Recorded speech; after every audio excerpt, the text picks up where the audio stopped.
But Moses alone is to approach the Lord, the others must not come near, and the people may not come up with him. When Moses went and told the people all the Lord's words and laws, they responded with one voice, "Everything the Lord has said we will do." The Lord said to Moses, "Come up to me on the mountain and stay here, and I will give you the tablets of stone with the law and the commandments I have written for their instruction." Moses and his aide Joshua went up on the mountain of God. He said to the elders, "Wait here for us until we come back to you. Aaron and Hur are with you, and anyone involved in a dispute can go to them." Then Moses entered the cloud as he went up on the mountain, and he stayed on the mountain 40 days and 40 nights. When the people saw that Moses was so long in coming down from the mountain, they gathered around Aaron and said, "Come, make us gods who will go before us.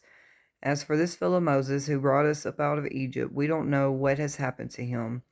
Aaron answered them, "Take off the gold earrings that your wives, your sons, and your daughters are wearing, and bring them to me." So all the people took off their earrings and brought them to Aaron. He took what they handed him and made it into an idol cast into the shape of a calf, fashioning it with a tool. Then they said, "These are your gods, Israel, who brought you up out of Egypt." So the next day the people rose early and sacrificed burnt offerings and presented fellowship offerings. Afterwards they sat down and ate and drank and got up to indulge in revelry.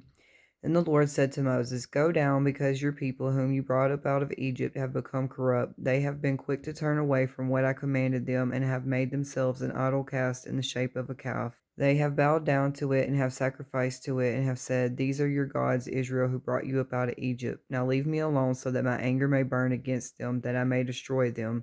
Then I will make you into a great nation." But Moses sought the favor of the Lord his God. "Lord," he said, "why should your anger burn against your people whom you brought out of Egypt with great power and a mighty hand?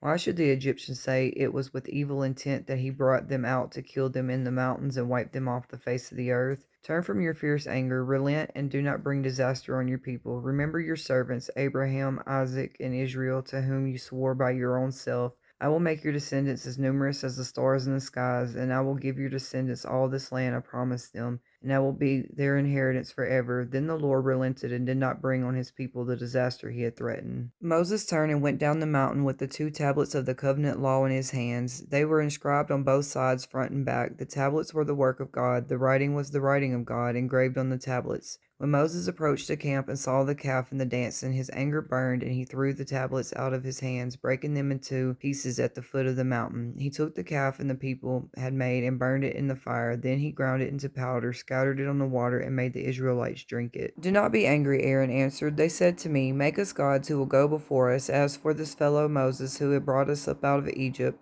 we don't know what has happened to him." Then they gave me the gold, and I threw it into the fire, and out came this calf.